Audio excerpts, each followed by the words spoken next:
എന്തുട്ടത്? എന്താന്ന് നോക്ക്, നല്ലോണം നോക്ക്. ആ ദിവ്യട്ട പോസ്റ്റിന് കമന്റ് ചെയ്തേക്കുക. അത് പോട്ടേന്ന് വിചാരിക്ക. അവൾക്ക് എന്തിനാ പേഴ്സണൽ ആയിട്ട് മെസ്സേജ് അയച്ചേ? നിന്റെ സാരി സൂപ്പർ, മാല പൊളി, കമ്മല് ഗംഭീരം, മൂക്കുത്തി അതിഗംഭീരം എന്നൊക്കെ പറഞ്ഞു കൊണ്ടു പറഞ്ഞ് മെസ്സേജ് ഇട്ടേക്കുക. അതിന്റെ ഒക്കെ സ്ക്രീൻഷോട്ട് അവൾ എനിക്ക് അയച്ചേക്ക. എന്റെ തൊലി ഉരിഞ്ഞു പോയി. എന്താ എന്താ നോക്ക് നീ?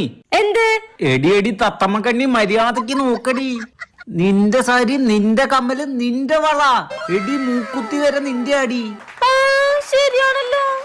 അവളന്ന് വാങ്ങിക്കൊണ്ടത് തിരിച്ചു തന്നാ നിനക്ക്? ഇല്ലയോ. അതുകൊണ്ടാ ഞാൻ അവൾക്ക് ബ്യൂട്ടിഫുൾ എന്ന് പറഞ്ഞ മെസ്സേജ് അയച്ചേ. അവള് വിചാരിച്ചിട്ടുണ്ടാവും അത് അവളെയാന്ന്. എന്നാ ഞാൻ സാരി ബ്യൂട്ടിഫുൾ, കമ്മല് ബ്യൂട്ടിഫുൾ, മൂക്കുറ്റി ബ്യൂട്ടിഫുൾ എന്നാ പറഞ്ഞേ. അതൊക്കെ ആരുടെയാ? എന്റെ മൊട്ടയുടെ. അപ്പൊ അതിന്റെ ക്രെഡിറ്റ് ഒക്കെ ആർക്കാ? നിനക്ക്.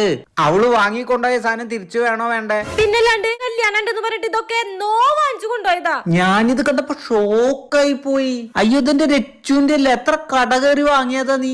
അതന്നെ. തിരിച്ചു ചോദിക്കണ രച്ചു, ഇപ്പൊ തന്നെ തിരിച്ചു ചോദിക്കണം. അത് കിട്ടണ വരെ ഞാൻ അവൾക്ക് ബ്യൂട്ടിഫുൾ ബ്യൂട്ടിഫുൾ ബ്യൂട്ടിഫുൾ എന്ന് മെസ്സേജ് അയച്ചോണ്ടിരിക്കും. ഇത്ര നാളത് അവള് കയ്യിൽ വെച്ചിരുന്നിട്ട് ഒരു നാണല്ലാണ്ട് ഇരുന്നില്ലേ? ഞാൻ മറന്നുണ്ടാവും വെച്ചിണ്ടാവും അവള്. അയ്യടി. ഞാൻ ബ്യൂട്ടിഫുൾ എന്ന് പറഞ്ഞപ്പോഴായിരിക്കും അവൾക്ക് കാര്യം പിടികിട്ടിണ്ടാവാ.